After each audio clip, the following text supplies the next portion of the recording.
Hey, this is Chad with Drawn and Cornered. It is October 20th, 2021, and here is your news for the day.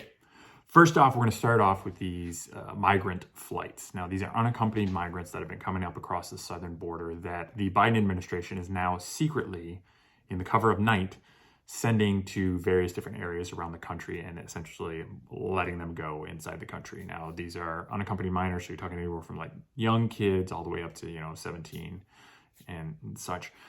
And they're supposed to be going to other family members or sponsors in the states that are taking care of them. But the thing that I think is most recognizably problematic with this is that these flights are occurring deep into the night. The arrival times are like 4 o'clock in the morning, 2 o'clock in the morning. So if this was on the up and up and something that didn't need to be reported on in order to be talked about, you would think the administration would just say, hey, this is what we're doing with all these kids. We got a bunch of the kids at the borders. We're taking them up to places like Miami, middle of nowhere, New York, and various other areas. There would be recognition of that fact. There hasn't been. It wasn't until the Post actually reported this and started talking to people about it. And then on top of that, Jen Psaki decided she was going to not answer the substantive question and instead kind of riff on one of the Fox News reporters instead. And when he asked why they're doing these flights in the middle of the night, what is the secrecy, why is that involved? And she said specifically, we're talking about early flights, earlier than you might like to take a flight. Totally dismissing the actual substance of the question. And why didn't we hear about this from you? Why did we have to hear about this from a journalist or a reporter instead? And why are these kids getting shipped all around the country without even the governors knowing that they're coming into their cities and their states? It's sort of remarkable. I expect you're going to see further coverage on this as we find out more and more of these migrants are being let into the country. Also, not as a small issue, unvaccinated and unmasked largely on these planes. So you have to mask up on the plane. You have to be vaccinated to go certain areas and places, but the unaccompanied migrants coming in, not so much. Maybe that should be something we talk about. The other big thing that's on the slate for today is Biden's Build Back Better agenda, which includes not only the infrastructure bill, which is the small bipartisan one, smaller, I guess 1.5 is not small, and the larger, at this point, seeming like $1.9 trillion everything else package. And the progressives wanted 3.5 initially. The moderates, Manchin and Sinema, said that they weren't going to go for that. They're kind of topping out at 1.5. They're coming together. Biden had both groups in a room together to kind of talk about where they could make some headway on this. And these are the numbers that are coming out right now. And this is why it's so dangerous for Joe Biden to try and make this play, because he's not popular right now. 62% of American voters said the administration's policies are either somewhat or very responsible for increasing inflation. That's a bad number. That includes 41% of Democrats, which have routinely been on Biden's side in all of this. And 61% of independent voters, 85% of Republicans. The 85% of Republicans is not a huge surprise. The 61% of independent voters that think that is a problem. That is where you kind of make your money when it comes to midterms, when it comes to even the election. You need those independents kind of be on your side, and they are swinging in the complete opposite direction. As far as the right and wrong track, which is kind of a nebulous question and has a lot to do with current events, but right now, 38% of voters and only 7 of 10 Democrats said the country is headed in the right direction. Now, that's 70% of Democrats, but if your guy is only getting 70% saying it's going the right direction, which again is pretty broad, you can pick out anything in your mind to say like, yeah, I think this is going the right way, so I'm going to give him my vote. Only 7 out of 10 are doing that, and only 38% of voters broadly are doing that. So many people think that Biden's not going the right direction. There's a ton of people, there's huge pluralities of people that don't agree with more government spending, and at least not in the directions that they're going, which is why these conversations about Build Back Better are going so poorly. Right now, it seems like the child tax credit being extended is a little bit iffy. This is all coming from the Politico playbook. The least surprising, community college is out. That's off the table. That's not happening. Bernie Sanders' dental plan still happening, or it's at least still in question here. The family program has been scaled back. Climate is sort of in flux. I know Manchin and Sinema have kind of said that they want to dump that. That seems like it would be better to just kind of handle on its own, but they want to put everything in here. One of the elements of this bill, because it is ginormous, it's 2,400 pages, one of the elements of this bill that's going to be most problematic for everyone is the vaccine requirements for businesses that is enforced by OSHA. If this gets put into law, you're going to start seeing significant pushback from companies that don't want to do this and significant penalties for those that don't comply. And we're talking about penalties that used to be about a few $1,000s, and that changed. And now it can be $70,000 for infractions, each individual infraction. So if you have 101 employees, you could have up to 101 infractions at $70,000 a pop. Multiple infractions or continuing infractions could be as much as $700,000 per pop. Now, that is just debilitating to any business that isn't Fortune 500 and above type of stuff. Like, it's just, you cannot sustain with that level of penalty. It's impossible. There's going to be massive pushback on that.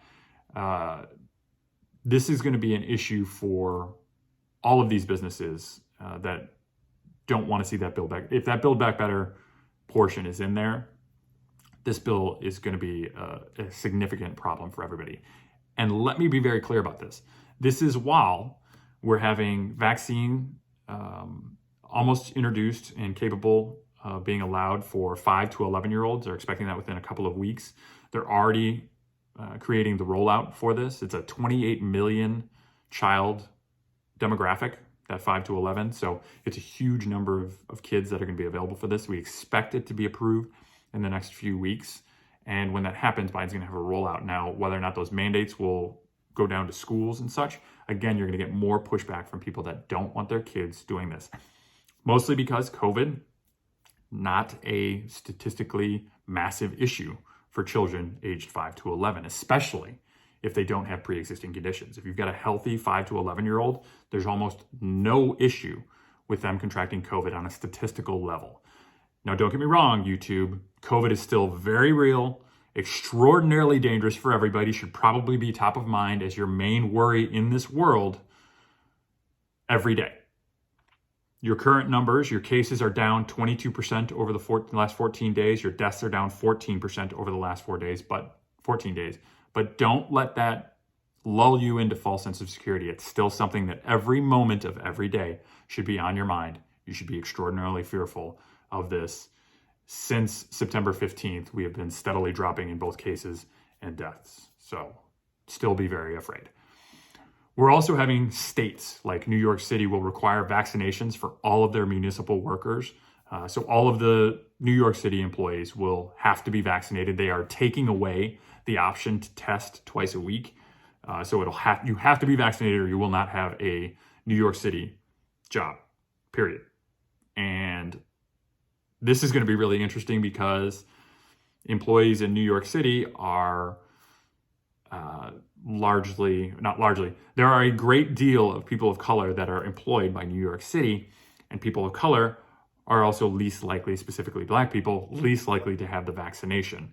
I want to say it's like 45% are vaccinated as opposed to low 50s for white people, 60s for Asians, and Hispanics are somewhere kind of in between. But this will disproportionately affect Black people who are workers for New York City. And I will love to see how New York City explains that they are essentially discriminating against Black people with this type of policy. So COVID vaccines, COVID regulations are going to be a massive issue for not only Biden, but governors, mayors, everybody down the line, as people start pushing back more and more against these mandates that are authoritarian at best.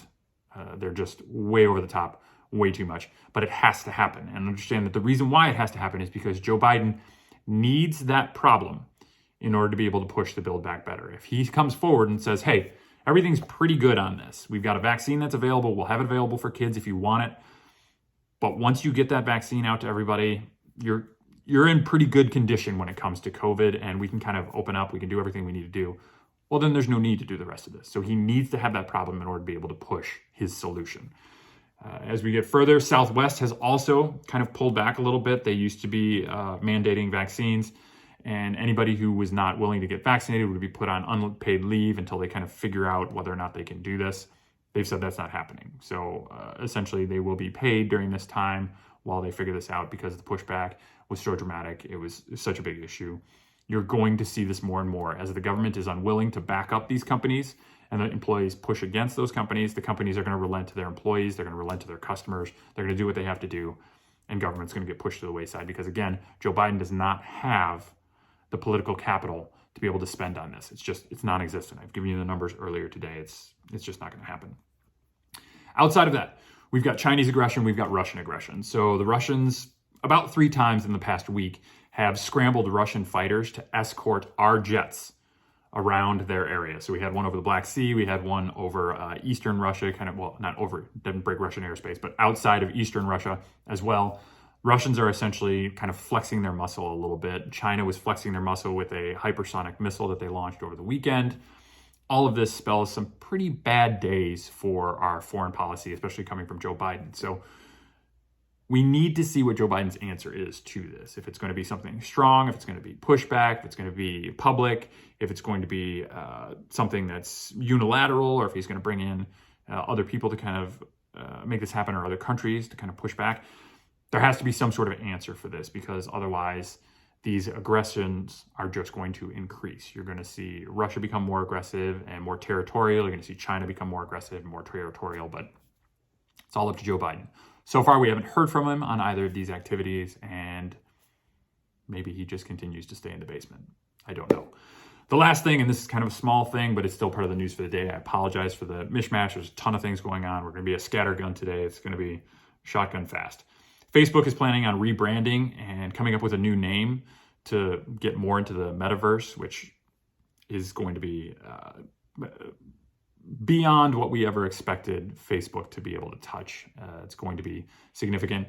We expect this to come in the next couple of days, total rebranding to encompass everything under the umbrella of Facebook. So look forward to that name.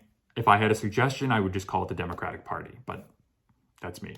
So we'll see what the name actually ends up being, but that's an offer to Mark Zuckerberg if he wants to check it out. So thank you very much for watching. Again, we do news like this every day.